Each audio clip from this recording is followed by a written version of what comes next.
Can a speedrunner beat every 3D mainline Sonic game in 24 hours? This means beating 10 different 3D Sonic games as fast as possible. We've seen others try challenges similar to this before, but I'm taking this to another level. And since this challenge has never been attempted before, it's completely uncharted territory. I've spent the last year of my life preparing to take on this challenge, and this is that journey.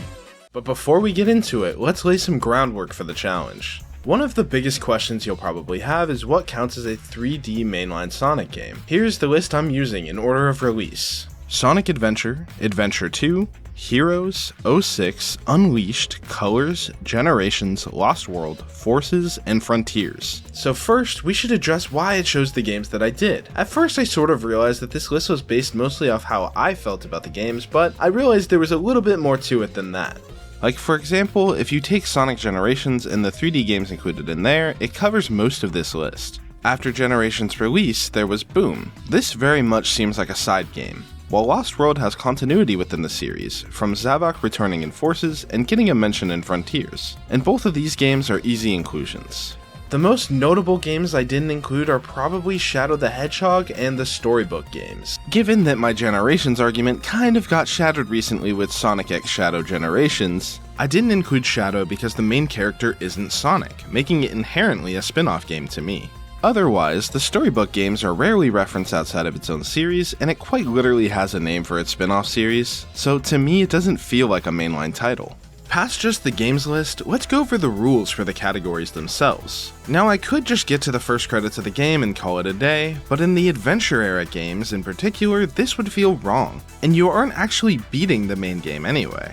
So the condition for these games is beating the final story of each game. I will be using speedrun glitches like movement tech and stage or section skips, but I will be limiting things that go against the spirit of the challenge like wrong warps. SA2 is a great example where you can do a wrong warp to the credit sequence, but this doesn't exactly sit right with me. Outside of that though, I'll be going with whatever the speedrun.com rules are for each of the categories that we'll be running. Now the next thing you probably need to know, how much do I know these games already? Well, games like Sonic Adventure DX, Sonic Adventure 2, and Sonic Frontiers I have a ton of experience with. In all three of these games, I've had some solidly top level times in most of the categories. These games I'll likely just derust and won't have to put much time into them to actually accomplish what I need to do in this challenge. Next are the batch of games I've run before but not in a while. These games are Sonic Colors Ultimate and Sonic Lost World. I had a brief stint running both of these games and they were a good amount of fun, but nothing I wanted to stick to long term. When Sonic Colors Ultimate came out, I learned the speedrun, but due to the instability of the game, I ended up not continuing to run it after it crashed 3 runs in a row. Lost World I never fully learned, however I got a time I was satisfied with and moved on.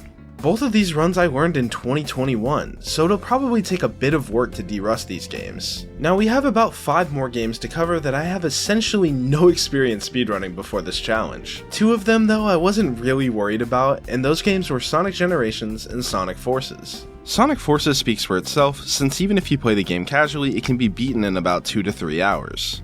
Sonic Generations is also a relatively short game, but it'll definitely be a bit harder than Forces.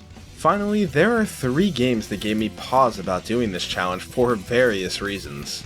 Sonic Heroes was one I was very afraid of at first. It is by far the longest speedrun in this challenge, clocking in at just under 4 hours real time for all stories, and that's the world record. I'm definitely not getting anywhere near as good in a few months. Knowing there was a tournament coming up, I ended up asking a friend of mine, FreezyPop, to teach me the Team Chaotic speedrun at PACE Summer 2023. He walked me through the run, and even though it was messy and slow, I really enjoyed it.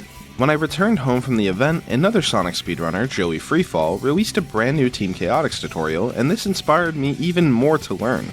I ended up joining the tournament and was more successful than I thought, outplacing my seed coming into it. After my time playing Chaotix, I really wanted to learn another category, and I chose Team Sonic. DawnSR and Critical Sid had really great resources made for this category, so it seemed like a no-brainer to learn this one next. These experiences with Heroes really motivated me to continue on with the challenge, as it was one of my biggest fears heading into it. Also, I want to show appreciation for the homies that helped me along this journey, so we're going to start by putting them up here.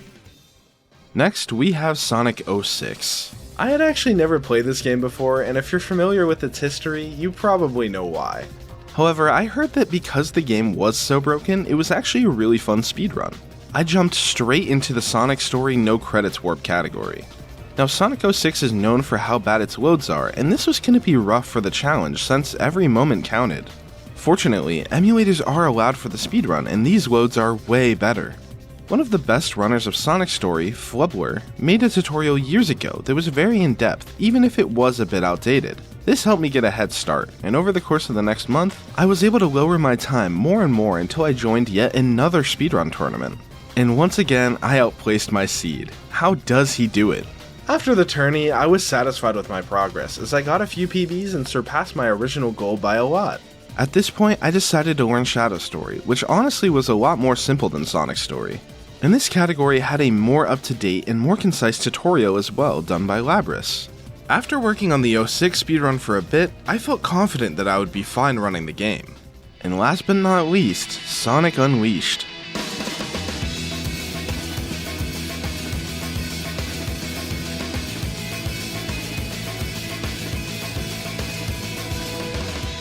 I had never actually played Sonic Unleashed before considering this challenge, but since it was the last game I needed to pull the trigger, I decided to give it a shot. But Unleashed has never been ported to PC and emulation is a little shaky.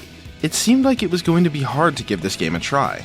Luckily, I have a current gen Xbox Series S, and they added enhanced backwards compatibility with 60 FPS, 4K resolution, and most importantly for us, way faster loads. I don't use this for anything but Sonic Unleashed and Netflix. I took my time playing through the game for the first time while also looking at speedruns and trying out some of the strats. This game seemed hard, like harder than any other Sonic speedrun, which we'll get to in a bit. As intimidating as Unleashed was, I did really enjoy the game casually. More than anything though, I was really excited to try out the speedrun. With every barrier cleared, I was determined to commit to the challenge. Before we continue with the video, I'm pretty new to content like this, and this took me an entire year to make. So if you want to see more content like this, the best way to let me know is to subscribe. Anyway, let's get back to the video. To kickstart the challenge and the learning process, I decided to do a 12-hour challenge with one of my best friends, Emerald. If you're unfamiliar with 12-hour challenges, it's where you get as good as you can as a speedrun within a 12-hour period. And adding the competition element we thought would make it even more fun and exciting. And this was a mistake. Wow, Sonic Unleashed is one of the hardest games I have ever tried to speedrun. We severely underestimated just how hard it would be to learn it all and do multiple runs in a period of 12 hours. We only got through the first run through around like 10 hours, and we knew that even going as fast as possible, it would still take us at least 3 to 4 hours for our first runs. So we decided to call it quits for the day, with the hopes of doing a first run another time. When I actually had time to sit down with the game though, it was so much fun. This game is incredibly flashy, and it felt so satisfying getting these routes and tricks down, but there are just so many points of the run that feel awful to learn. First off, Unleash is a collectathon. This means you need to collect items or objects to progress through certain areas. In Unleashed, the items you need to collect are called Sun and Moon medals. And it's an absurd amount, especially for the Sun medals. Remembering around 200 medal locations in the stages, hubs, and boss fights is something that takes a ton of time, and trying to do that in one day is a recipe for disaster. Even just past how hard it is to learn all of the medals and ideal routes, Sonic Unleashed has some really difficult speed tech that feels almost mandatory to get a good run. The first being an infinite experience glitch. Oh! I'm the sickest! This trick is just as hard as it is complicated, and trying to remember everything you need to do at every little part is just so infuriating. To save a large explanation, you essentially store the goal ring and stop it from playing out by dying or activating another animation that somehow takes priority. You can then grab an enemy and activate this sequence. This will allow you to retain control over Sonic while you use your stored XP, then rinse and repeat. This trick probably sounds really confusing, and that's because it is. Both of us spent over an hour trying to get this once while learning and couldn't. It really is just that difficult. Last but certainly not least is the most infamous glitch in Unleashed. This trick is known as M-Speed or D-Speed. M-Speed is activated by holding a very precise precision that the game isn't too prepared to handle. While in the air drag is supposed to apply to Sonic, but with this position, it actually adds to Sonic's speed instead of decreasing it. As you can imagine, this allows some of the biggest skips in the game, but considering how hard it is to get this precise precision consistently, it was questionable if it was worth using at all for this challenge. All of these compounded to make this game hard to pick up at first. Luckily for us, a good friend of ours, Joshua, is actually the world record holder of this game, and he was super excited to see some new runners. We were aided so much by Josh answering our many questions and sending us great resources as well. Shout out to Josh. After this, we both spent a week practicing, and the next weekend finally did our first attempts. And honestly, it went better than I expected. The medal route went pretty well, losing minimal time to backups. The biggest concern for me was the infinite EXP glitch. As we set up for it, I took the time to just focus. Nice! The best variant of it. Okay, I could still mess this up though. Okay, should be good now. First try. I spent a lot of time practicing this trick, but I didn't expect to be able to get this first try this early on. Coming into the first run, my main goal was to get sub 3 hours before I attempted the challenge. And we got that in the first run. Let's go! Sub 3, baby! I was honestly so happy about this, as I expected Sonic Unleashed to take a lot longer to get this good at. But I knew we could do even better. As the weeks went on, I focused primarily on the nighttime stages in Eggman Land, since those stages were just so long. My first speed through of the game, I got a 31 minute and 21 second time in Eggman Land. This is the longest stage in the entire series, so obviously this needed to be improved a lot. I worked on it a ton that week and was able to get it down to around a 9:45 by the first run.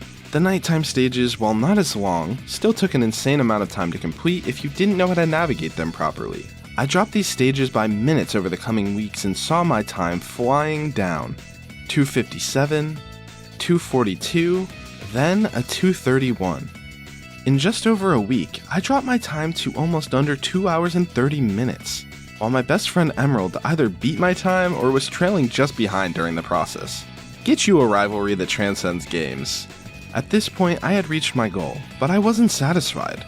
I was insanely close to hitting top 10 on the game's main leaderboard, and I knew I had more in the tank. I spent even more time preparing to beat this run, and I was rewarded for it.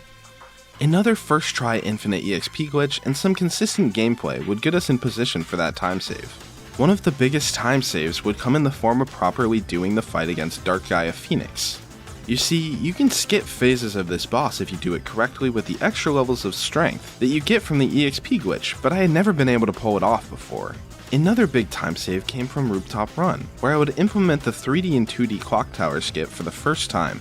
This run felt like it could just be it, but I needed to not lose a ton of time in endgame. And then I got an 8:35, which is the best I have ever done Eggman Land. This run was it. This is it. And time. Let's go! Top 10, dude. Let's go. I really never thought that I was going to get a time like this fast. So I'm still really happy to be in top 10 of this game. Dude, and I started playing 3 weeks ago to the day. In 3 weeks. I mean, I've been very dedicated to this game, but like, wow, that is fast. I ended up finishing that run with a 2:18:34, which put me at 8th place on the leaderboard in only 8 attempts. I was incredibly happy to perform this well and overshoot even my own expectations for my time in this game, on top of just finding a game that I really loved speedrunning. But for now, we bid adieu to Unleashed and our fallen companion Chip as we prepare to move on to the next game. Sonic 06.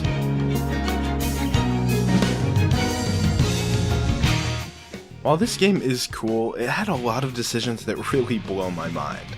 Like, who thought that Sonic should have to stand still to start a spin dash, or that he shouldn't be able to jump out of a spin dash without having to cancel it first? Like, what were they thinking? Shadow also for some reason just can't spin dash? I like the focus on combat, but like, come on, spin dashing is what the hedgehogs do. To compensate, they gave him a longer homing attack and better combat, but it still feels wrong. Anyway, rant over, I just had to get that out of my system. Sonic's story largely focuses on dealing with his weird quirks, like using the spin kick to completely stop Sonic to start another spin dash, or unrolling the spin dash so that you can jump in a smooth motion. While they aren't around for the entire run, the gems once you unlock them really opens the run up. Blue Gem is insanely fast, Sky Gem can despawn bosses and clip through walls, and Purple Gem can give you infinite height. Sonic's story was actually a joy to learn, even if this version of Sonic didn't feel great. Like I mentioned before, Shadow is very focused on combat, but the other thing they add in here is vehicles. Shadow has a glider, a motorcycle, a car, a hovercraft. These sections are all relatively easy to get through except for this part. Screw this part in particular. One of the coolest pieces of speed tech in the run is the way the runners use the Chaos Snap. You can store a teleport to an enemy, rail, or other objects. This can allow you to clip through walls and do some really cool stuff. The only story left to learn at this point was Silver's story, and if you thought the combination of a notoriously broken game and psychic powers was a recipe for disaster, you'd absolutely be right. Silver's story is known for being one of the most broken runs in all of Sonic speedrunning, and it's also really difficult because of that. Heading into it, I'm a little afraid of how hard some of these tricks are, but we'll see how consistent I can get in just a few weeks' time. Now, the two most important tricks of the run are known as the telethrow and ETD. Telethrow is when you get an object at a very specific angle, then lift it. Normally when you lift an object and try to throw it, Silver will pop off the object automatically. With the right orientation, Silver will actually stick. And since he's normally so slow, this largely becomes the best way to speed through most stages and break out of bounds. Some of the telethrows require very precise angles and specific inputs to make them work, but they are very satisfying to pull off. The ETD is a trick that becomes possible when Silver unlocks the ability to dash. By cancelling out of the dash with Silver's slap attack, Silver will actually keep the speed of the dash. Similar to the telethrow, this is one of Silver's best movement options, but there is one big issue. This is a frame-perfect trick, meaning that you only have 1/60th of a second to hit the input. As I started runs, at first it didn't feel too bad. Our first run was nearly sub-hour, and then during the next session, we were able to get a 45:04, which was right around our original goal. But since that happened so fast, I decided to keep trying to lower this time, which should be easy, right? I went on a drought for weeks with the brand new category despite running it and practicing a lot. I had so many paces that kept dying to the most random glitches or quirks that I just wasn't expecting. After multiple more sessions without a PB, I was starting to get really frustrated. But through seemingly fruitless sessions, we actually did gain a lot. We learned about a ton of small details and mistakes to avoid, as well as backups if our main plan went awry. And after it all, we finally got a run. All of our practice finally paid off, and we were able to get a 37:44, which was better than I ever expected coming into this. And now that we're done learning Silver's story, it was time to move on to the main focus. While learning the individual categories is undoubtedly important, the category we would be doing in the challenge is all of them combined, into what's known as all stories. In our very first attempt, we would be able to accomplish our goal of sub 3 hours in all stories, clocking in at 2:53 in real time. My original goal was just to get under 3 hours, and I was able to smash that time. Honestly though, this run didn't feel great, and I knew I could do even better. So once again, it was time to shoot for more. I've shouted out some 06 runners before, but seriously, thanks to Reverie SR and Labris again for helping me learn this game. I couldn't have done it without them. I properly derusted Sonic and Shadow at this point, since it had been a few months since I was grinding those categories. This led to a big PB, dropping my RTA all the way down to a 2:43. At this point, I was nearly ready to move on, but I figured I would give it a little bit more time and see if I could shoot for even more. After another full week of practice, I was ready to put Sonic 06 to rest. And this run was unfortunately not it. I was able to barely clutch a PB last minute, but it was hardly even faster. With how much better I felt with the game, I was shocked by this, and I decided to do one more attempt. And I finally got the run I was waiting for.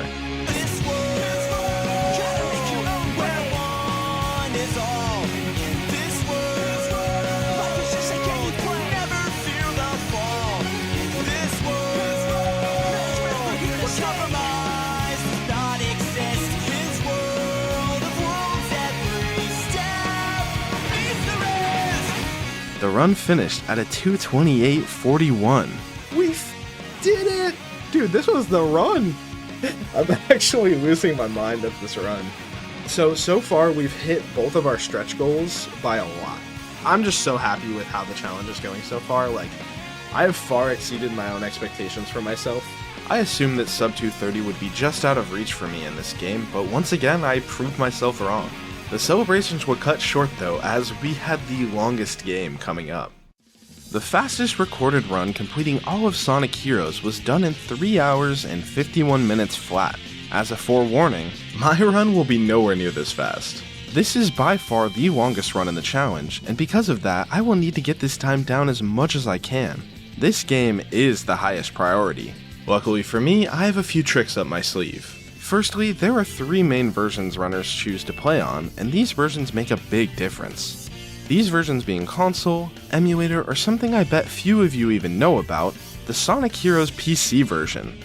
Yes, Sonic Heroes had a PC release. The reason why these differences are important is that they have massive differences when it comes to speed tech, collision, and loading times. To start with the speed tech, Heroes on console has a trick known as the bot boost, which is essentially a warp that sends you insanely far because of weird rubber banding stuff? Yeah, I don't know.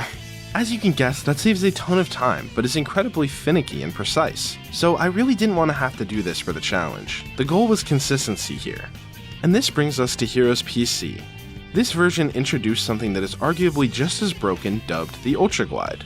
Now this is way easier, and while it does save less time, it's way more consistent and you can do these glides all over the place. You pretty much only need some sort of slanted surface and a good amount of speed for ultras, where bot boosts are a lot more case specific. This alone made me consider switching. While console is technically faster with bot boosts, I wasn't confident in pulling them off consistently for hours at a time. So Ultra Glide seemed like the better alternative. But this still wasn't the main reason I made the switch. Let's take a look at the load times for Heroes console version emulated on Dolphin and Sonic Heroes PC loading times. As you can see, oh, it's still going, my bad.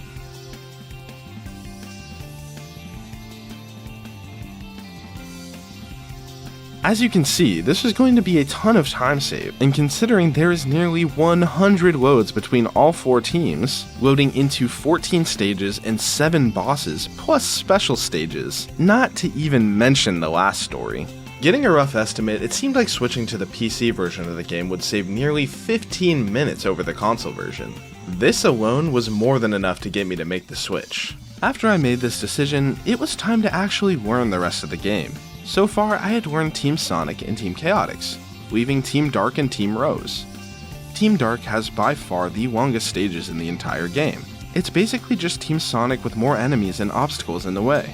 Because it was so similar to Team Sonic though, I basically already knew the category and just had to learn the small little quirks between the teams. Team Rose is originally intended to be the beginner category, and that idea is reinforced by the tutorial stage at the start of every Team Rose run. That has insane amounts of text that you have to mash through. You've probably already beaten 2 teams before you get here, and then you get a tutorial. Like, what were they cooking? Alright, rant over. Team Rose stages are way shorter than any other team, but they are a bit slower in terms of actual movement. Luckily, Ultra Glides would become even more important here, since the speed of these glides is the same no matter what team you're playing as. Both Chaotix and Rose have some cool tech here though.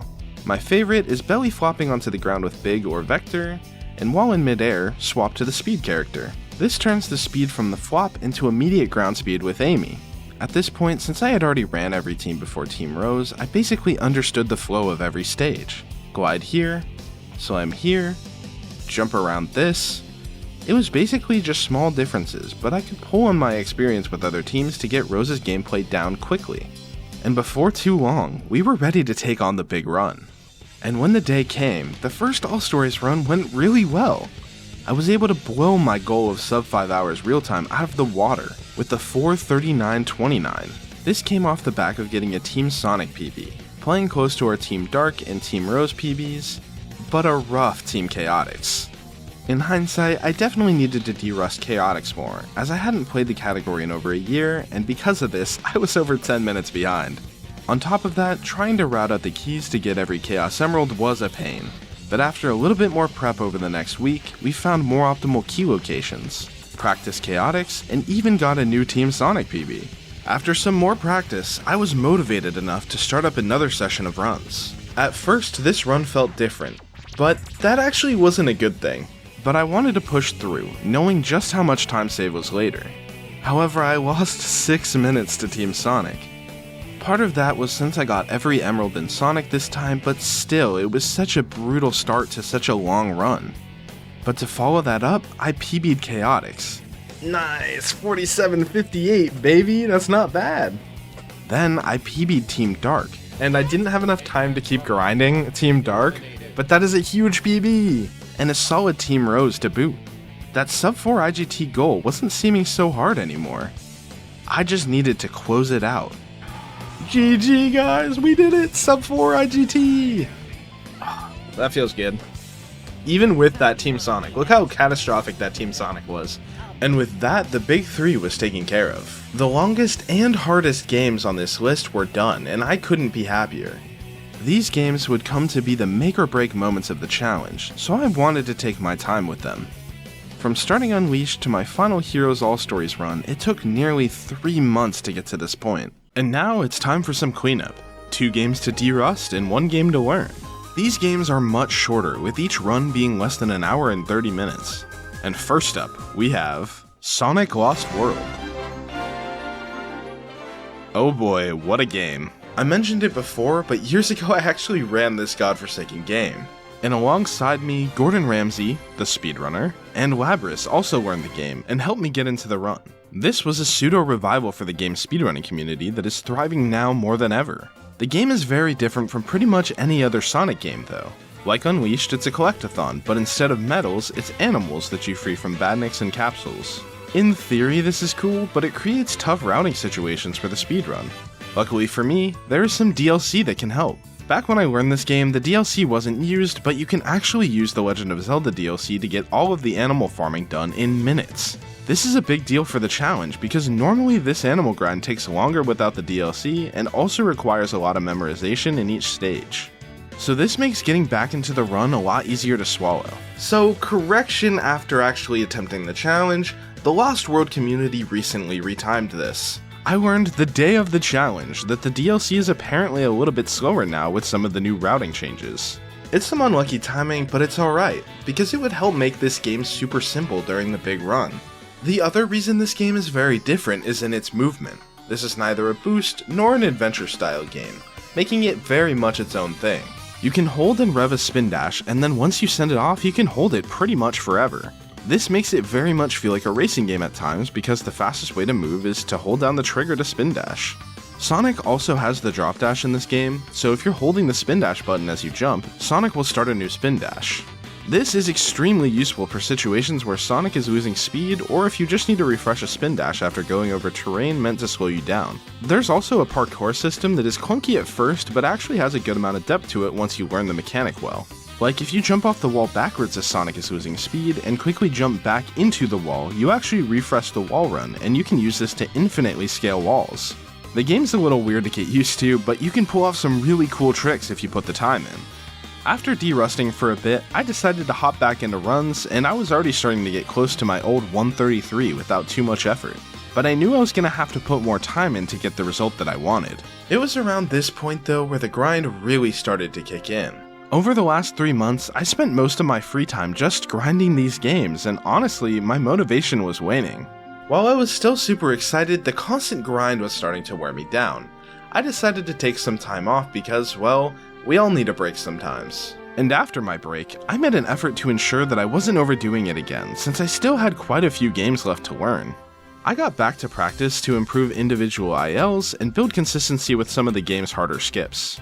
With this practice, in the very first run, I accomplished something big. I beat my PB from years ago and met the goal for this challenge. 129.57. Obviously, since this was the first attempt, I knew we could do better, and in the same session of attempts, I got a 128.39. At this point though, I realized something. Top 10 was so close. 125.59 was the barrier for top 10 at the time, and I figured it was a good time to aim for before moving on. So, back to the grind. The runs were starting to get really reset heavy. I kept losing runs to early skips like Windy Hill 4 and Desert Ruins 3, but I wasn't going to give up at this point. These stages would be something I would need to get a lot of practice in before the full run. While the next run started off slow, that was okay. I expected this from early game. I continued clawing my way back into it, playing consistently well through the mid game. Coming into endgame, I knew I had some of the most difficult parts of the run, and I smashed it. I was able to finish the run with a 124.17, securing my place in top 10. Let's go, dude, we got top 10! We did it! Extremely happy with my progress here. I had a quick trip to Summer Games Done Quick 2024 ahead of me before the next game. Sonic Colors Ultimate. You might remember a few years back, but this game was a mess on release. I'm not even going to show off all the videos that show how broken this game is, because that would require a seizure warning. It was broken in a lot of ways, but the game at its core was still fun. I learned the speedrun, and I was having a really good time with it, except for when my game crashed 3 times in a row on the same stage. You would think I could just open the game up again and keep going, but we ran on Egg Shuttle, which is a level rush mode, so actually I couldn't. This led to me quitting the game as my frustration grew. Coming back now, I heard the game has been patched, which has improved it a lot, and since this time I need to beat the game from scratch, I'll be playing any percent instead of Egg Shuttle. Colors Ult is about as standard as it gets with boost games, but there are a few interesting skips in the game. This is one of the first games where 3D and 2D takes a significant role in the run. 3D and 2D is when you avoid the trigger that is meant to lock you into a 2D plane. This is big because you can weave in and out of bounds with ease to avoid any obstacles in your path. While there have been some strats like this in the games we played already, this game is full of 3D and 2D since there are just so many 2D segments in the game. With these tricks comes a lot of risk though. If you don't maneuver precisely, you basically just die right away since you'll fall into the void. With the remaster also came some new jank, the tail save. This thing breaks the game in so many ways. For example, in this Planet Wisp stage where you're normally locked into this section and can't use wisps. You can actually use a tail save and this will break you out of the state. If you then use laser and point it directly up, you can blast anywhere in the stage, including the goal ring. Even with these skips though, Colors seemed to be a relatively consistent game. There were a few skips I opted out of as they seemed a bit too hard to pull off consistently. I really just wanted to make sure that when I was 16 hours deep into the run that I had some simple strats to pull off. It didn't take long for me to feel comfortable running Colors again and I quickly got to it. My first run back was a pretty solid time with a 121.27 in real time. This is around a time I was hoping for, but you think I'm just gonna settle for that? Our old Egg Shuttle PB was a 57.39 and I wasn't gonna stop until we beat it. The next run felt pretty great, landing the new skips quickly, much better overall movement, incredibly consistent gameplay. It was clear I was a lot better at this game than the last time I had played it, and all of this was compounding together until the very end. Beating our old Egg Shuttle time, we got a 114.38. This was more than enough for me to move on to our final game we needed to learn. The game that motivated this entire challenge, Sonic Generations. The remaster of this game is currently slated to be released about a month after this video drops. So what better time to relive Sonic's history after we just learned the speedrun of every other game? Back when I first played Generations, I had really only played Sonic Adventure 1, Sonic Adventure 2, and Sonic Heroes, so this really felt like a full circle moment for me. Not only coming back knowing every single game that's featured now, but also being a top level speedrunner in most of them. Generations is one of the most beloved Sonic games out there, and to this day one of the most popular speedruns in the franchise. While this game is a boost game, and you can essentially boost to win in a lot of the modern stages, going fast everywhere is a whole other story. Many of the stages are simple. Boost as modern Sonic and avoid obstacles. As classic Sonic, use the seriously overpowered spin dash and skip almost everything. Though there are some stages that deviate from this pattern. Speed Highway Modern, for example, has a massive skip off of this skyscraper that launches Sonic out of bounds and you can fly almost straight to the end of the stage. Another example is Chemical Plant Modern. You can do a similar launch out of this tube and fly out of bounds. From here, you need to find this dash pad and boost into it. Since you're going so fast the stage isn't fully loaded in, you need to remember exactly how far you need to go to land, then expertly navigate the following section since you can't see its collision. Both of these skips save a ridiculous amount of time, but they are pretty difficult to pull off. I have actually never even been able to pull off the Speed Highway skip, but Chemical Plant's launch is something I will go for in the big run. One interesting choice runners make for this game is going out of the way to do the Thunder Shield mission and purchase the skill from the shop. The Thunder Shield allows classic Sonic to double jump, and this makes the last few stages way faster.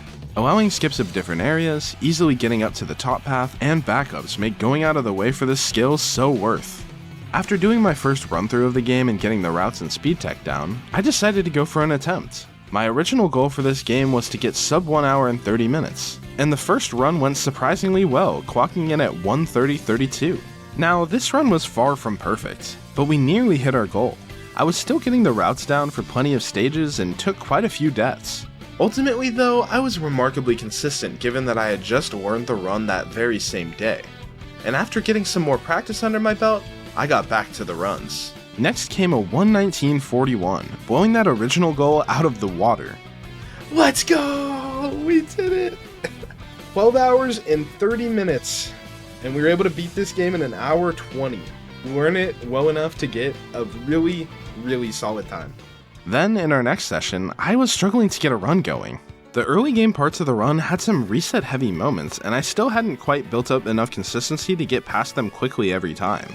This worried me for the challenge run, but like Lost World, I needed to work on building consistency, so I kept going. And this resilience finally landed me a 1:16:48.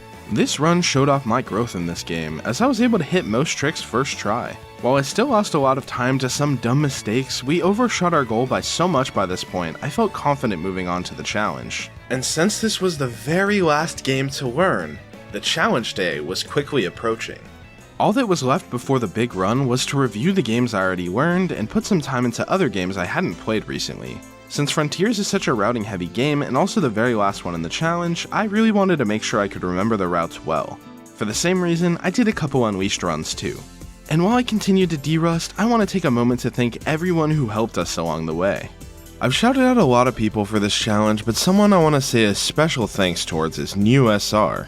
As a fellow multi-game speedrun enthusiast, she helped me a ton in getting all of these games down, so shout out to New. I've thanked people who have helped us learn these new games, but my speedrunning journey didn't start with this challenge.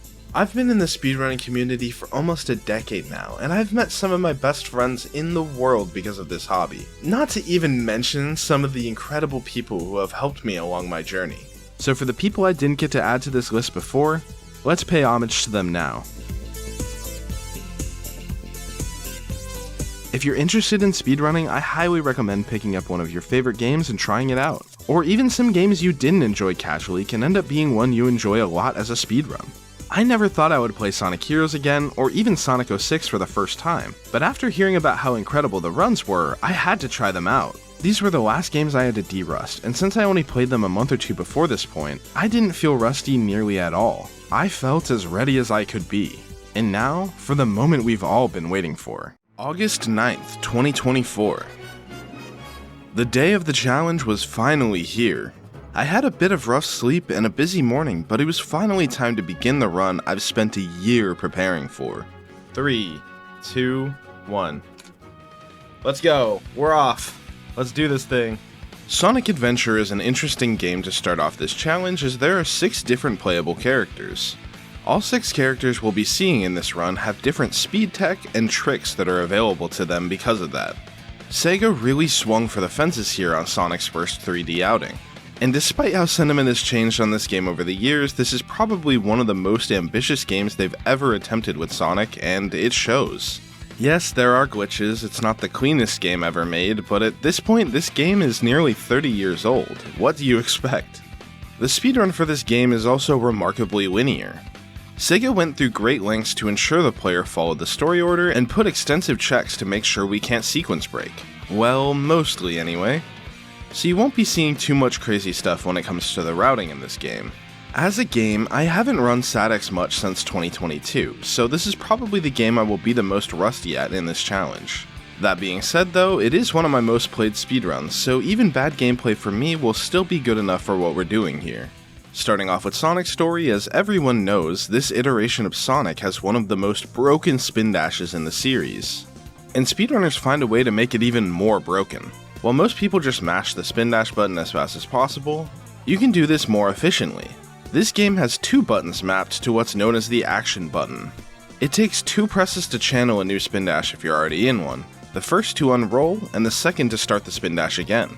If you overhand the controller and press one action button, then the next right after, you can effectively start a new spin dash without losing speed at all. Speedrunners use this all over the place to make Sonic fly around the hubs and stages at max speed. While we can't skip segments of the story, we can absolutely skip chunks of stages. Like in Windy Valley Act 3. You can do an out-of-bounds trick utilizing skewed gravity to skip the entire act. In Ice Cap, you can skip the entire snowboarding section by just walking through the wall here and falling straight to the end. The biggest of all these tricks though is the skip in Casinopolis. Normally, you have to collect 400 rings in this stage through normal gameplay or pinball, which can take anywhere from 5 to 10 minutes. Instead, let's go straight to the Emerald and have the entire stage take around 5 seconds. This is the longest stage in the game, and this skip makes it the shortest, and I am so happy that this works. I am not a big fan of pinball, and you'll see why as we continue this challenge. As we went on, I was pretty happy with the start of this run, as I was only around like 5 minutes or so off of my best Sonic story time by the end of it. One nice thing about the All Stories run in this game is that you don't need to watch the credits to unlock Super Sonic Story. So because I play on the PC disc release of the game, you can actually use a hotkey to soft reset the game to the title screen. This allows us to quickly hop into the next story and saves a ton of time for us, not having to watch 6 credits just to beat the game. Next up was Tails' story. This version of Tails was so incredibly broken that they have never returned him to this form. Well, that is until the Sonic Frontiers DLC. To maximize the brokenness, speedrunners route in Tails' jet anklet upgrade right away as it makes his flight much faster. With the upgrade, we can go out of bounds and skip the entirety of both Windy Valley and Casinopolis. Tails' movement is really fun, but unfortunately, most of his gameplay is either bosses, boarding sub-games, or Sky Chase. Yeah. Skydeck is cool though.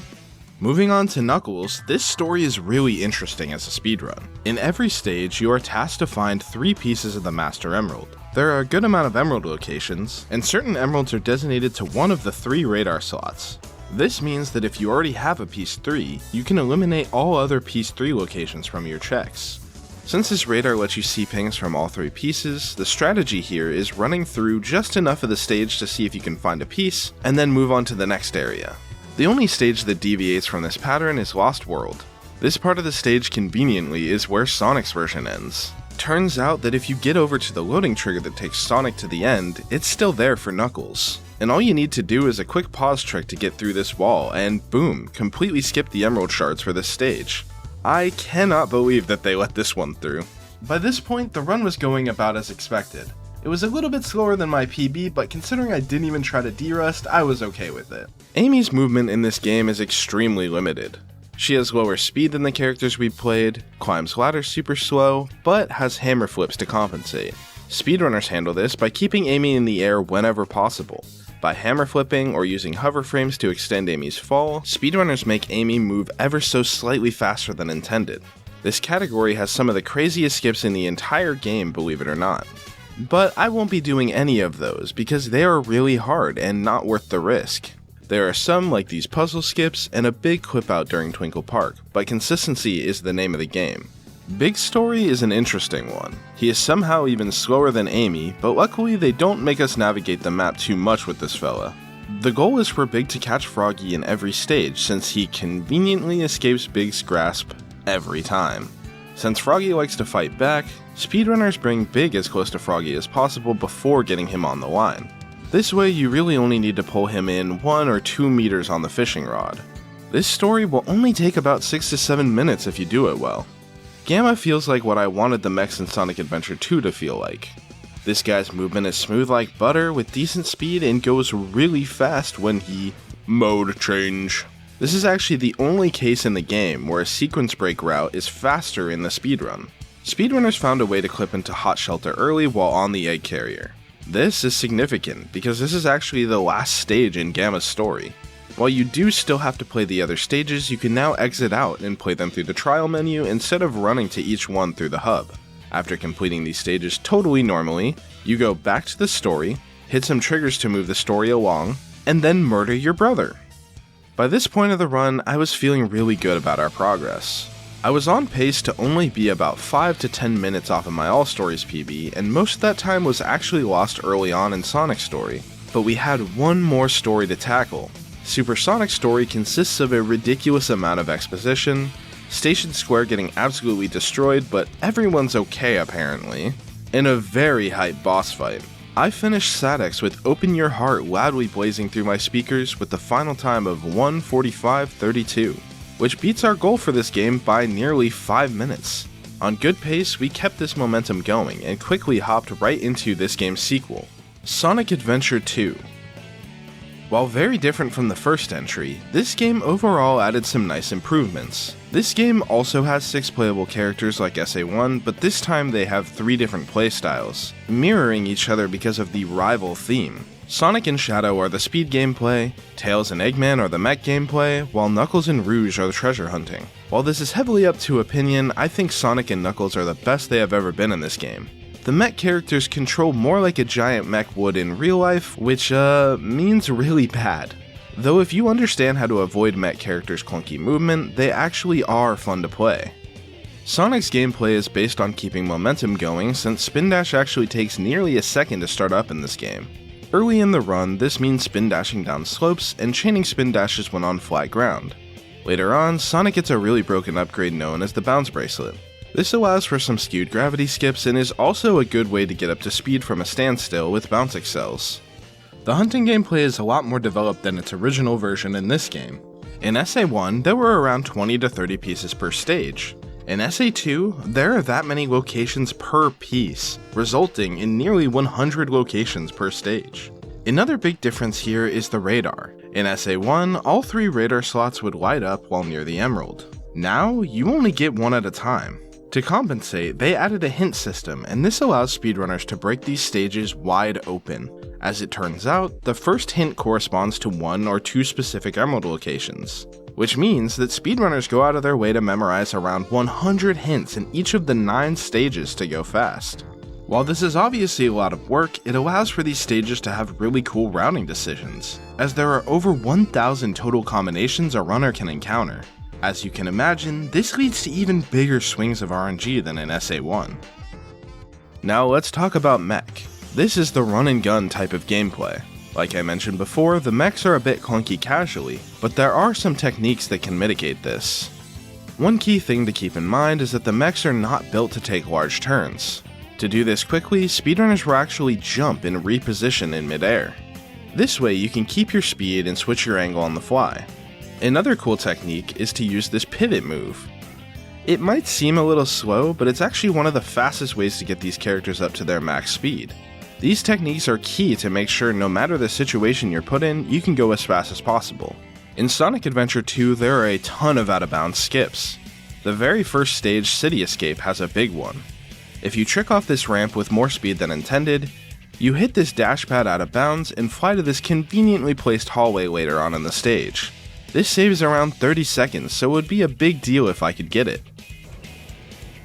No! Okay, whatever. While I didn't get City Escape skip, I was able to pull off some of the game's hardest skips with Sonic. Green Forest Wall Run is one of the hardest skips in the game, and honestly I didn't really expect to get it in this run. Oh, baby! Sub 120?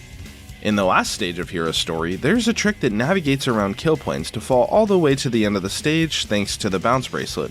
For some reason, I was really feeling myself heading into this stage and decided to go for some crazy strats I usually don't even go for.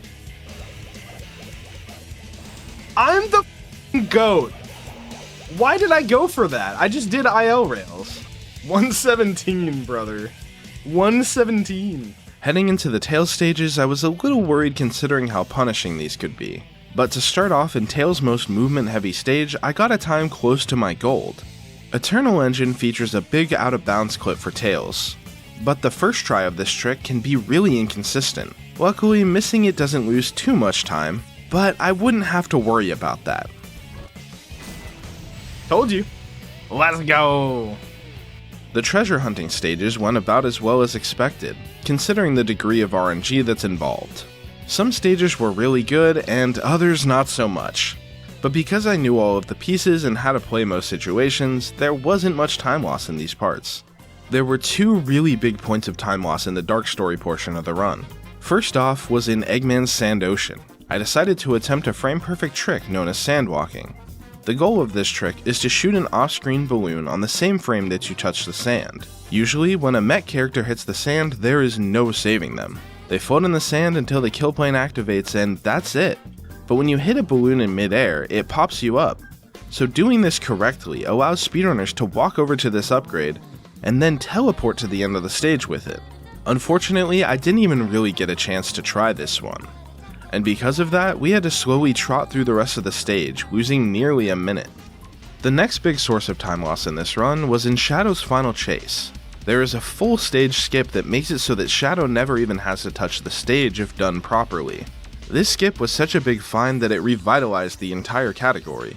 I even have a full-length video on what this skip meant for the community. Unfortunately, this time, it was my downfall. While the trick has a decent bit of leniency, it is incredibly specific, and I was rusty. While this ideally only takes about 40 seconds to get through if you get the skip first try, it took me many attempts to get it. This lost me nearly 5 minutes, but eventually we figured it out and skipped the entire stage. Heading into last story, we have one more stage that is a relay between all of our playable characters and 2 boss fights. Most of these sections just involve making it to the end, but we are able to use some nice out-of-bounds skips to accomplish this quickly. Like Eggman using these blocks to skip everything, Knuckles clipping out right away to the switch, or Sonic super bouncing around a locked door. After beating BioLizard exactly as intended, we arrived at the final boss. And I actually had a really hard time with this boss. Even with all of the big mistakes, we were able to keep the time loss to a minimum, playing under 10 minutes from my PB and beating the goal time for this run. At this point, being 11 minutes ahead of my expected pace felt good, but I couldn't rest as I knew one game alone could blow that lead. And if it was going to be any game, it would likely be the single longest game in the challenge. Sonic Heroes is a brutal game in a challenge like this. Not only is it incredibly long, but it's also insanely repetitive. You need to complete the game with 4 separate teams, but the problem is that every stage is the same. Every boss is the same. It's just different parts cobbled together of the same exact thing. Even as a speedrunner, this gets tiring quickly. Starting out the run, we had Team Sonic. I immediately hit a few tough ultra glides, and it was honestly a really nice start. One big skip I never talked about before is Bingo Highway Skip, and this would be an integral part of the run. Essentially, the gist of the skip is that you need to send Tails off the map while you're in control as Knuckles. You can then go to the pinball table here and Tails won't try to snap back until you land. If you bounce on these springs, you can control Tails as he falls out of bounds. After around 30 seconds, you can reset control back to Tails now past any kill planes and near the end of the stage. This skip is possible both as Team Sonic and Team Dark, so this would save us minutes within the challenge, and we got them both pretty quickly as both teams. There were quite a few ups and downs during this Team Sonic run, but some stages like Egg Fleet that are difficult went really well, which I was proud of. While we usually try to get all of the Chaos Emeralds in Team Sonic because of how fast they are on the special stages, we did miss out on one of them, but it really wasn't our fault. No shot, dude. I lost the key. I literally landed on like the only enemy. With no way to recover a key, we would need to find a way to get one in another team. We finished Team Sonic at 1 hour and 18 minutes, which is honestly all I could ask for. Team Chaotix was one of the segments of the entire challenge run that I was the most afraid of, and for good reason. Team Chaotix has you accomplish missions such as find all of the lost Chow, destroy every enemy, and blow out every torch. If you played this game casually, missing one of these objectives will have you running through the stage over and over again. I learned the speedrun so that I don't have to do this anymore. Well, about that. During Grand Metro, one enemy just decided to never drop, and so I had to run through the entire stage 3 times before it actually came down. But the damage was done. I lost around 5 minutes on this stage, and at this point, I was getting a bit worried. I locked in, and everything went pretty well from here though. Well, except for this one laser. We were even able to quickly back up the key in Bullet Station and got the final Chaos Emerald. Overall, this segment lost us more time than I wanted to, clocking in at over an hour. Hopefully the other stories could go better to make up for it. Team Dark is the longest individual team, and I was really not ready for it. It's essentially Team Sonic, but longer stages and more obstacles. And those differences really got to me. I was bleeding time all over the place to the point where Team Dark took us nearly an hour and a half. For reference, most of the full games on this list take that long. By the end of the Team Dark run, I wasn't too happy with it, which means 2 teams back to back with a pretty brutal time. I was getting a bit worried about our pace here, but we would just have to see how it all shakes out after Team Rose. And funny enough, Team Rose was probably our best team in this All Stories run, clocking in at just under 50 minutes. This run was only a few minutes off of our actual Rose PB. I was able to pull off some really tough ultra glides quickly and made relatively few mistakes. A lot of the time save just came from playing safe to minimize any possible errors. This deep into the challenge and starting to get a bit tired, I felt happy about my performance so far. Gaining momentum out of Sonic Heroes would be huge for the upcoming games.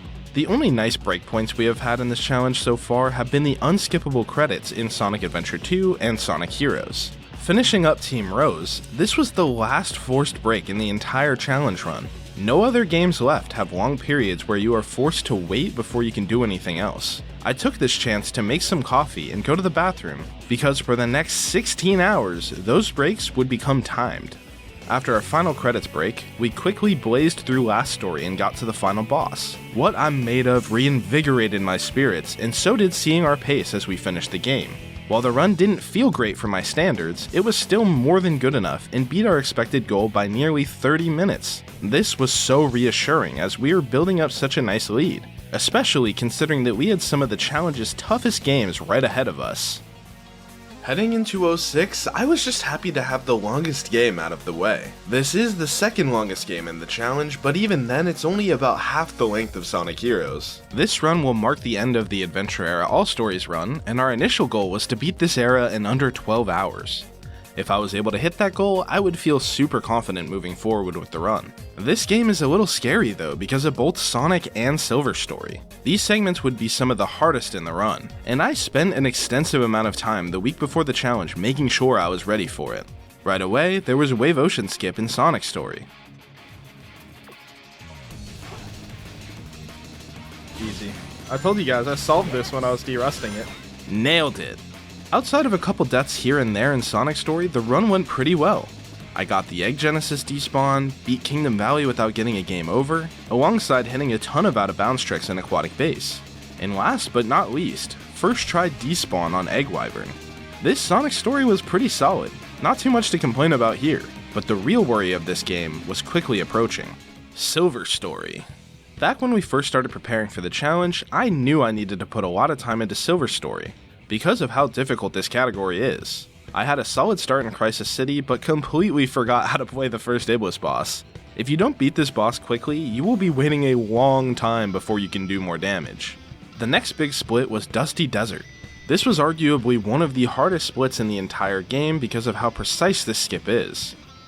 Wait for it to load in. Now.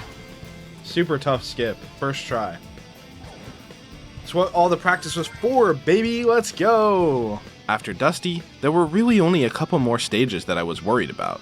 Kingdom Valley being one of them, with a precise but needed trick right at the start. This took a few tries, but luckily you can retry the skip quickly, so we barely lost any time. Next though was one of the hardest segments of the whole challenge. Flame Core Silver.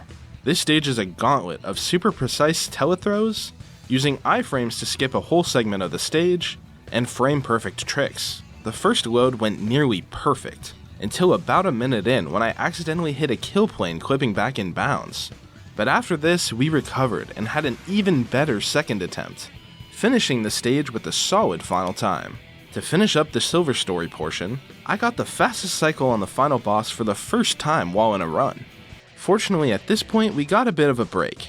Shadow Story is remarkably consistent, and really the only tough strats there are in this story we cut out for this run. So this part of the run went well, and honestly was the closest to our PB of all 3 stories in this game. Moving on to the grand finale of the Adventure Era All Stories was Last Story. This features every playable character in the game tracking down the Chaos Emeralds to revive Sonic, and apparently I needed to derust what comes next, because oh boy, I lost like 5 minutes in the final boss fight. His world felt wrong to listen to while I watched these super hedgehogs get rocked by Iblis. But the 06 runners in my chat, thank you Rev, reminded me of exactly what I was doing wrong, and after that we were finished with our last Adventure Era game, 11 hours and 16 minutes in, and we were about ready to move on to our final game of the Big 3. This pace I was really happy with. Honestly, I just wanted to be at this point around 12 hours in, so we had built up nearly an hour of a lead. But I was exhausted and about to face off against the hardest game in the whole challenge. Sonic Unleashed is the last of the big three. The problem with that is that it's the hardest game, and honestly, I was already starting to get tired at this point. Gaming to a high level for nearly 12 hours straight is draining. With that being said though, this is my new favorite game in the challenge, so I was just happy to be playing it. This gave me a bit of a second wind, and I started to fly through the game. Getting into the run, I wasn't on PB pace or anything, but I could tell early on that we were on pace to smash the goal time. One thing I really wanted to be sure of was to go a bit overkill on the experience and medals, since having to backtrack and go for backups would be a huge time loss. Even if we lost a minute or so to going out of our way for extra, it gave me peace of mind that it wouldn't be an issue later. I really felt like I was actually hitting my stride during this run, where Heroes in 06 seemed to be holding me back. I was nailing tough strats, and I felt really aware of what I had to do in each stage and pitfalls to avoid. I was not expecting to be this well put together so deep into the run, but none of that would matter if I couldn't hit this trick. Our old friend, Infinite EXP Glitch. If you remember back when I learned this game, it took me hours to even get a grasp on what I needed to do for this trick to work. This was a big run killer, and you really only got one shot at pulling it off. If I missed this, it would lose a ton of time across the entire run and make it way harder. I knew I had to lock in, because missing one small step could mean disaster.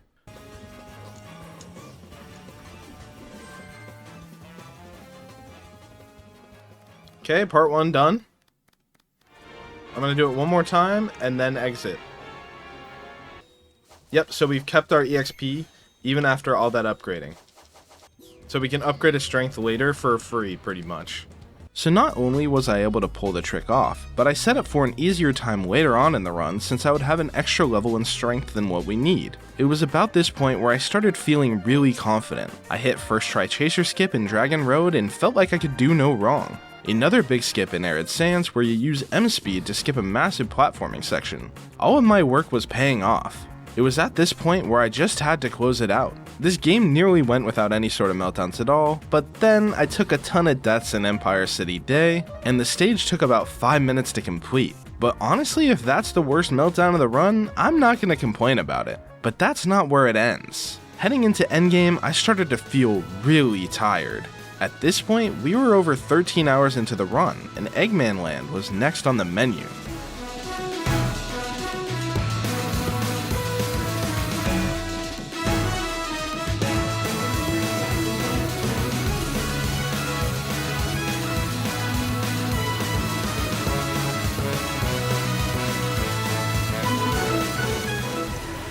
Alright, sub 10 Eggman Land, we take those, actually massive. Eggman Land went surprisingly well, but past that, I was starting to have some troubles. This wasn't going to keep me down though. We were finishing up the big three and on great pace. That's it! And... time! Let's go! Unleashed is done! Heading into Colors, I was just happy to be done with the longest runs of the challenge. Even though the lack of sleep was hitting, I felt extremely motivated to be in what felt like the home stretch. One thing that always trips me up though is that they have changed control schemes nearly every boost game. In Unleashed, it was X to boost. Colors switches to B. Gens goes back to X. Forces then stays with X. And then Frontiers throws a curveball and switches to the right trigger. This constant switching is hell in a challenge like this. Being so sleep deprived, I had to constantly remind myself what control scheme I was playing on. The nice part about Colors is that it's a pretty simple game. I would make the argument that it's one of the most straightforward games in the entire challenge outside of a few really tough tricks. I made sure to reduce as many hard tricks as possible to maintain consistency, and the result is a run that really only has a few moments where I can even lose a significant amount of time. This game does have a lot of 3D and 2D strats, but I won't be going for many of these, except for the ones that save a large amount of time. We have the tail save strat in Planet Wisp like I mentioned before, but even then if you mess that up you can easily back it up, or just play the stage out normally. There were a couple skips I was afraid of though. First was Aquarium Park 6. This skip involves using the hover whisk to make it out of bounds and boost over to a 2D area while retaining 3D. From here you have underwater physics, and there is a reason they only give you underwater sections in 2D. You have unlimited jumps, and it's really easy to keep your boost speed underwater. With this, you can go straight out of bounds to the goal ring with no problem. In the run though, I failed before I even really had a shot to try. This lost me maybe a minute at most, which won't kill us, but felt bad to miss one of the few skips I was actually going for. Next was Asteroid Coaster 6. This skip once again involves getting underwater movement in 3D. It's almost like that's super broken or something. In this 2D underwater section, you can stomp, then immediately boost onto this flipper, and if you timed it right, you'll clip out of bounds. From here, you're still locked into 2D, but you can go back down to hit the 3D trigger, and then go even further out of bounds, since you still have the underwater physics. The only problem with underwater physics here is that you're on a time crunch, and that may have come into play during the run. Oh my god. Not 0 on the timer, man. After that close call, we were able to close out the run with a final time of 1:22:29. At this point, we were playing close to the goal times we set, and we had built up over an hour of a lead, but we still had 4 more games left, and I wasn't gonna get any less tired. As I started Generations, I was a little worried about how this was gonna go. This game's early sections are super brutal, and I didn't have a definitive game plan if things went wrong. I did learn this game right before the challenge, so at least I wouldn't be rusty or anything, but I figured being so tired would counterbalance that. I think right away I was starting to autopilot, which was doing well for me until Chemical Plant Modern. I knew this was going to be a tough stage, but I didn't think it would be this bad. I expected the skip to be where I would lose a lot of time, but I actually didn't even get there. This section is evil, but I missed this multiple times in a row. Then we finally got past the beginning section just to miss the skip. Yeah, gaming for nearly 16 hours was starting to take its toll. Eventually we hit the skip, but I was pretty worried about how the rest of this run was going to go. From here, the run started to pick up quite a bit, outside of a few moments. I had built up such a lead that these moments were allowed to happen. We progressed through the game steadily, until Planet Whisk decided to be a bully and knocked me down to a path I've never even played before. I don't know how well you remember this part of the stage, but it's the worst. Eventually, we found our footing, but ow, that was painful. After some more struggling, we eventually made it to the final boss, and the strat for this fight is actually pretty precise. After the first hit, you can mess with the game by switching back and forth from modern to classic Sonic. If you swap right when this flash happens, Sonic will fly to bounds with a ton of speed. And if you time it right, you can use that speed to get back in bounds and hit the boss right away. We were able to nail this part of the boss, but there was still one more trick left. If you spam the swap during the transition into the next phase, Time Meter will stay close to you, and if you can avoid getting hit, you should be able to get the final hit off. Oh wow, they still ran. That's bad. And because of this little mistake, Time Eater stalled me out and I ended up losing over a minute because of this small mishap. After hunting this evil guy down, we were able to defeat him and finish Sonic Generations. Overall, this game didn't end up being that bad outside of random meltdown moments. We barely hit our goal time for Generations, but we did still make it. The next game, though, I wasn't too sure about. Lost World was one of the games I was the most worried about for the challenge. And now that I was basically falling asleep at the wheel, that fear only grew. Even though it apparently is slower, I was super happy I chose to do the DLC route for animals because I really didn't need to think at all. And thinking was a rough task, being nearly 17 hours into the run. After farming the animals, we had a gauntlet of tough early game skips coming up. The first was Windy Hill 4. For this skip, you attempt to just barely avoid the kill planes and damage hitboxes in your way.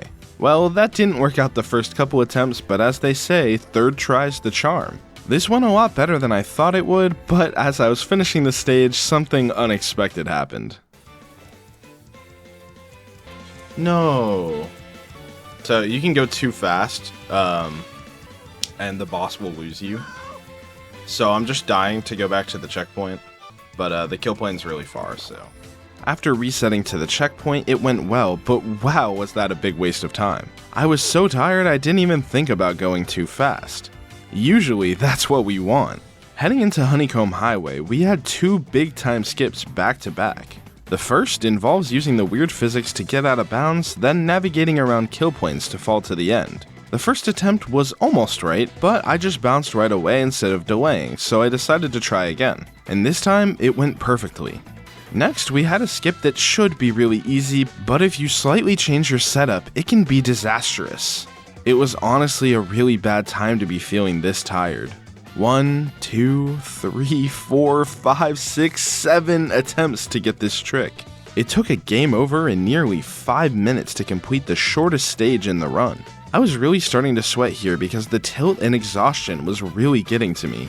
I had a solid lead, but if I kept having meltdowns like this, that would fade away quickly. From here, I tried to minimize major mistakes. If I just played slower but didn't take any major deaths, no big meltdowns would happen. Even though I tried to play really safe from here, my reaction speed was becoming abysmal.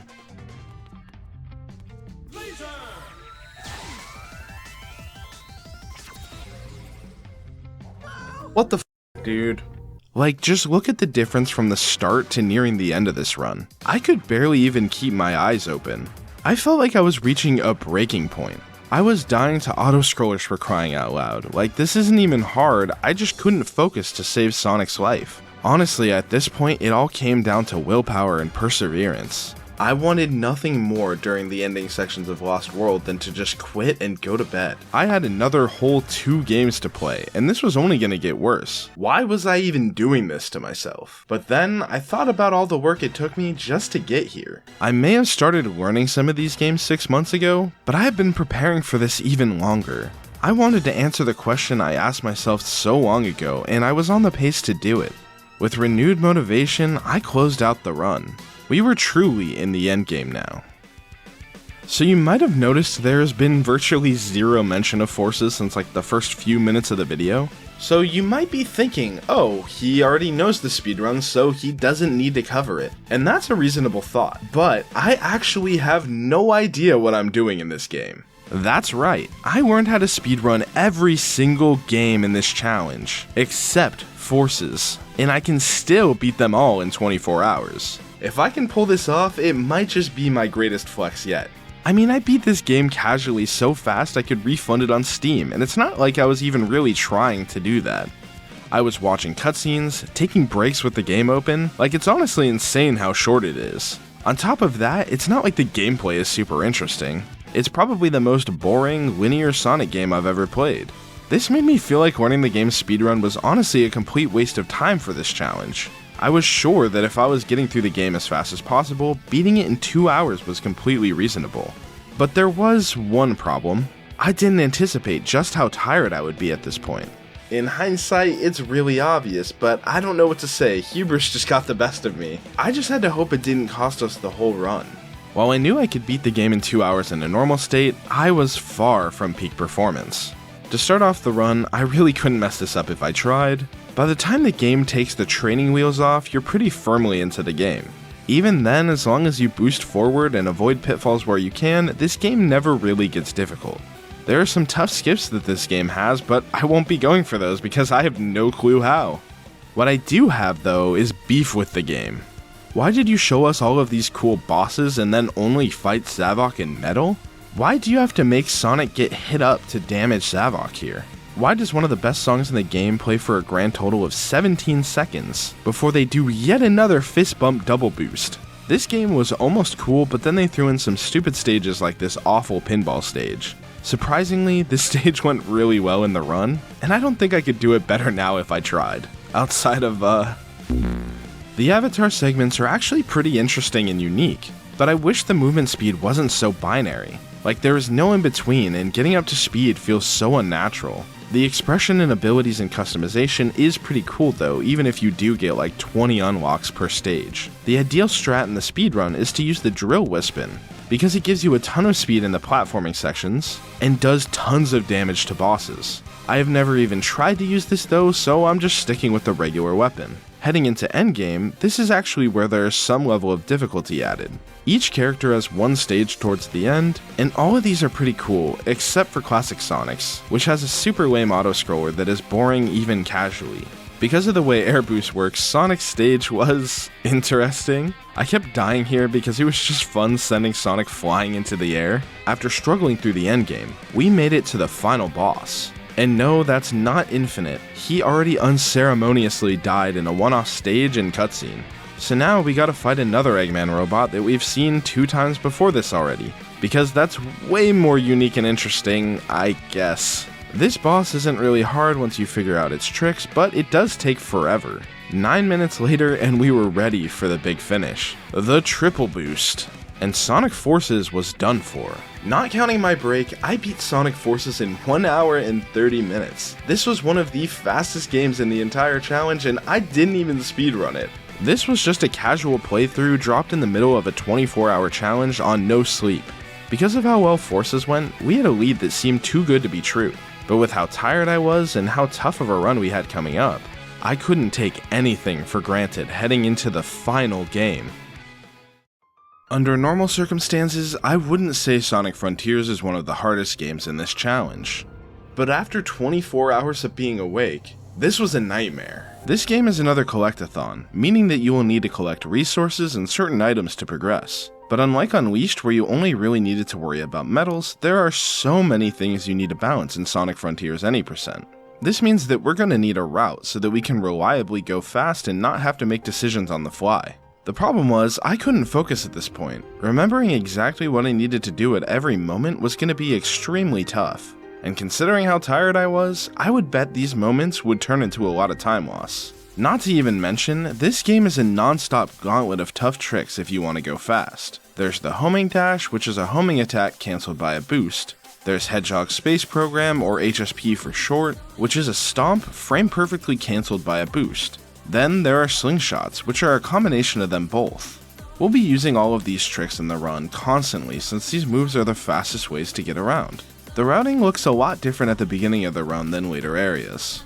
To start the game, it actually walks you out of most of your combat abilities and menu options until you finish the tutorial.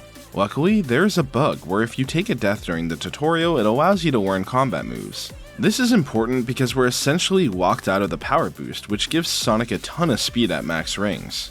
And from here, we can skip the entire rest of the tutorial. By tricking off of this cyberspace stage entrance, you can just barely make it onto the ceiling meant to hold you in. From here, you fly around an absolutely massive wall that tries to stop you, and you've now broken out of the tutorial. You might imagine we start collecting resources and progress through the island, but no, we're actually going to skip this part too. By abusing the game's slowdown, we can stomp on this platform and immediately jump. The force generated from this platform is amplified because of the slowdown, and Sonic is sent soaring high enough to get over yet another invisible wall into the boss arena. But the boss isn't here, and also we don't have any Chaos Emeralds, so how can we go super? Well, this doesn't really matter for the game. All we need to do is find the trigger that devs place Sonic on to spawn the boss, then climb Giganto. Even though we didn't collect the emeralds, Sonic can still go super anyway. I guess they never even tried to check that. After a quick beatdown to some banger tunes, Kronos Island is almost completely skipped. In the actual run, this island took way longer than I expected. Usually I can get this island done in about 6 to 7 minutes, but I really struggled navigating the tutorial areas and getting the skip. We were starting to bleed time, but luckily we had such a lead at this point, I just needed to keep it together as much as possible. The next island in the game, Ares Island, is also skippable, but you do have to accomplish certain conditions first. You first have to activate the Titan before you can skip everything, and this requires getting the Titan's first chase sequence. This is a nice time to introduce us to the collectibles we'll need to progress through the game on the other islands. There are memory tokens to unlock progress points on the island. These are found from the little treasure spots or scattered around the map. In this case, we need 32 of them to unlock the Knuckles conversation. Next, we need to unlock the Chaos Emerald. For that, we need vault keys, which are unlocked mainly through cyberspace stages. To get into the cyberspace stages, you need portal gears, which can also be found through these treasure spots. Each one of these treasure spots are consistent, so we can route around knowing what each spot is and knowing exactly how many of them we need to get. After some more resource collection, we activate the chase sequence exactly as intended and finish it out. At this point, we have the Titan activated, so it's very similar to Kronos, where we make a mad dash for the boss arena, which they didn't even try to stop us from getting into this time. Then we find the activation trigger and fight the Titan. Unfortunately for us, this is the last island in the game we'll be able to skip, but that's 2 of the major islands down. While I have been making a good amount of mistakes to this point, it's only cost us maybe 5 minutes, so not feeling too bad yet. Moving on to Chaos, we immediately perform a glitch where a portal gear doubles itself, and we get 2 for complicated coding reasons I'm not going to get into. After this, we start the process of collecting resources again, but we need much more this time, since we'll be finishing this island somewhat normally. The beginning of Chaos was a little bit messy, but overall I was surprised at how consistent I was playing after this long of being awake. But we did have a difficult skip coming up. Could I lock in? This is called Shield Escape Skip. You break out of bounds during the squid chase sequence, and you can actually just run all the way to the end of the segment. If you die at the same exact time as you hit the cutscene trigger, you can actually skip it, but this was incredibly risky, since if you were even a little bit off, you would just die and have to redo the sequence entirely. Fully knowing the risks, I decided to go for it anyway. Please tell me that works, man. Thank God. And it's the fast version. Let's go! We were gaming. I mean, honestly, I was doing way better than I even expected coming into this. But with the triumphs also came big failures. Right after, I failed the 1 slingshot for about 2 minutes straight. Then I couldn't play this stage and lost another 2 to 3 minutes. Then I kept failing another slingshot. These moments of playing well into a meltdown just kept happening, and it was worrying me a lot. I had time to work with, but I wasn't confident I could tank all of these meltdowns if they kept happening. And next was another huge skip. This could absolutely ruin the run if things went sour. This is Pinball Skip. The pinball section of this game is brutal. A lot of it is up to luck as you try to get 5 million points. No matter how good you are, it can be a huge source of time loss. Luckily, speedrunners found a skip, but this skip can also easily go wrong. It involves abusing autosave mechanics and setting up Sonic to be in a state to die during the pinball minigame. The game isn't prepared for Sonic to die during this, so it gets confused, and without getting too deep into it, it essentially forces the game to progress. The problem with this skip for a run like this is if you mess up, you can be forced to play pinball or just be soft-locked if you don't do the skip correctly. This terrified me, and so I tried to make a backup save and the game wouldn't let me. So I took the risk. Okay, so we got the death in the cutscene. Huge. So now we just have to die a couple times, and there you go. There's a cutscene for the final boss of this island. And the risk paid off. After cleaning up Chaos Island, we headed into one of the toughest gauntlets of the run, Rhea Island. This is the start of the endgame for Sonic Frontiers, and it truly feels like it even in the speedrun. Sonic is getting more and more corrupted and needs to climb 6 towers to learn about the secret of the ancients. Normally, these are tough platforming challenges, however, in the run, it's a 3 to 5 minute long gauntlet of tough tricks. This island has some of the game's toughest HSPs and slingshots, back to back to back, in the shortest island in the game. If I could get past this section somewhat quickly, I would feel confident closing the rest of the game out. Oh my god, that was crazy. Right on there. Last island, everyone. We're loading into the last island right now. Let's do this thing. One more segment stood between us and the finish line.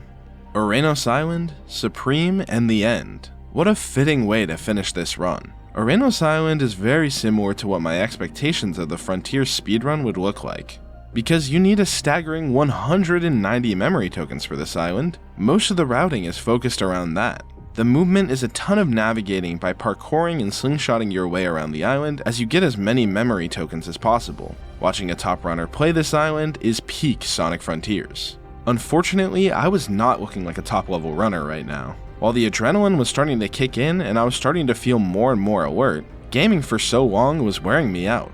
I still forgot where I was going and messed up simple movement quite a few times, but I was still making progress.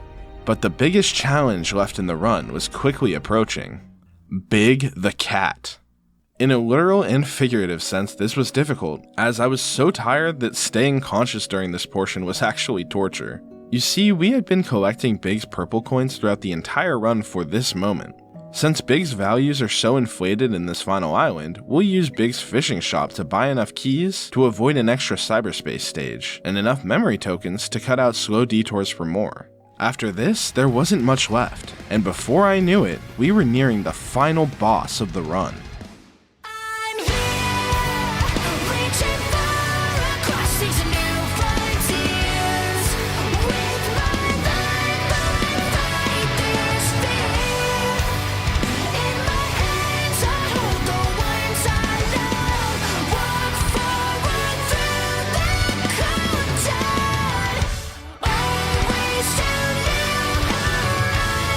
This is it.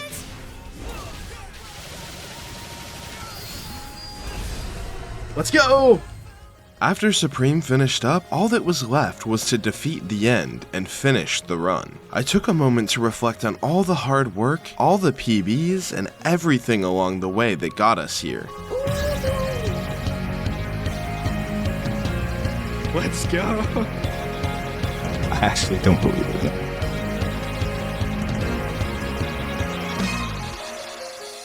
My speedrunning journey started nearly a decade ago now, and everything that I have done has led me to this moment. While I may not be the best speedrunner or a world record holder in prestigious categories, that's not going to stop me from putting in the work to achieve something truly special in a series that I love. I set out to accomplish something that had never been done before, and all that was left now was to bring it home. Hold! This is it. Now or never. Let's go. Let's do it. Oh, no. 1, 2, and time. Let's go. We did it, dude. That is every 3D Mainline Sonic game in way faster than 24 hours. 21 hours and 34 minutes. Wow. That is way better than I expected. That is like, it's like only 3 hours off my combined PBs. Like, that is insane, actually. Man, I swear it doesn't get much better than that. Thank you for being here for the biggest speedrun of my career. The longest and I think the most impressive. After years of preparation, we finally did it.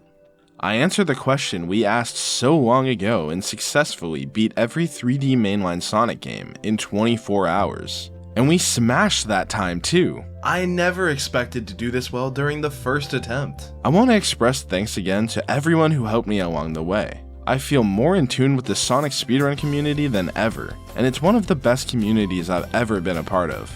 And of course, thanks to you, especially if you made it this far in the video. Damn, you're a trooper. If you want to see me do more content like this, the best way to let me know is to subscribe, since this is a bit different than what I normally do. Well, the only thing that's left is what's next for me. Like I mentioned, I want to do more of these challenges, like maybe I do 2D mainline games, or maybe all of the mainline runs with Shadow for the Year of Shadow. Shadow X Sonic Generations is coming out in October, and I plan to do a lot of speedruns for that, as well as covering any new discoveries the speedrun community comes up with. Thank you so much for watching. As always, have a wonderful day, and I'll see you next time.